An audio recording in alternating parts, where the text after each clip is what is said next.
with my neighborhood podcast, I'd like to list some of the domains and list the aspects of the neighborhood before I go into my experimental observations, just because I think it's relevant to paint a picture of the neighborhood that I chose to evaluate. So the first domain I started with was the physical one. Just the general appearance of the neighborhood. All homes were, it was rather a nice neighborhood. Most homes were 2 stories. They all seemed to be over 2,500 square feet. All the yards were pretty sizable. They were all very clean cut.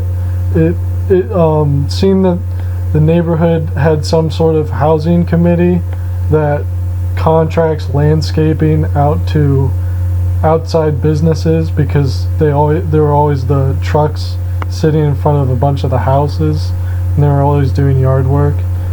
The next domain was just the social one. I started with gathering places. So there's the main neighborhood I'm talking about, and then there's a large surrounding area where there's a big non-denominational church that has a golf course attached to it, right next to it.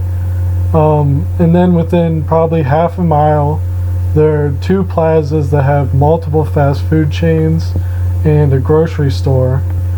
And then next to those 2 plazas, there's a private university that has a local park and a bike trail next to it. So there's multiple gathering places. It's just a kind of a really nice area. The people that make up the community seem to be upper middle class, just based on the architecture of the homes, the cost of living that it would be to live there. I searched on the internet just out of curiosity how much a home in that neighborhood was, and on Realtor.com it was about $375,000 for one of the homes on the main street. So educational wise, there's 2 public high schools nearby, both of which I found have graduation rates of in the high 90%, and there is a private high school nearby where the tuition is quite expensive. Based on the high graduation rates and estimated level of income, I assume that most people in the area have a high school diploma and possibly some sort of higher education. For the economic domain, I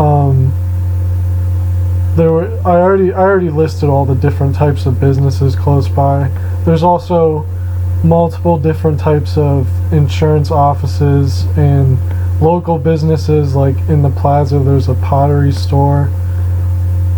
It doesn't seem to be any type of what they call a food desert, where you can't find food. There's so many places to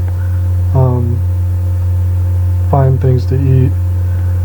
And just based off of the quality of homes and my estimated level of income, I'd assume that most people get their insurance through their employer, or they have some level of private coverage that they can afford themselves. Just based on that number I listed for how much a home was in that area, I'd assume that the employment rates are high, just because I'd assume the level of income is high. And then after all those domains, I observed the neighborhood for 3 different days. The first day being a Friday, I conducted my research around noon. The general traffic of the neighborhood itself seemed very light, probably because most people are either at work or at school. And at the surrounding fast food places and the grocery store, it was kind of busy. There seemed to be a fair amount of people there. And the university was busy. There were a lot of people coming and going, probably going to class and leaving class. The second day was a Saturday, and I went around too. The traffic within the actual neighborhood was busy. People were clearly home. people were walking around, walking their dogs, stuff like that. And the businesses nearby were more busy than the day before, probably just because people are out because it's a Saturday. Now, the third day I went was a Sunday around noon, and there was a lot of people at the church, probably because they have some sort of mass session or church service that day. And the grocery stores and restaurants nearby were just about as busy as the day before, just because it was probably it was a similar time of day. And that's what I concluded with my neighborhood assessment. Just it seemed like a very affluent area just by the architecture, the amenities they had within the neighborhood, and just just things I observed. So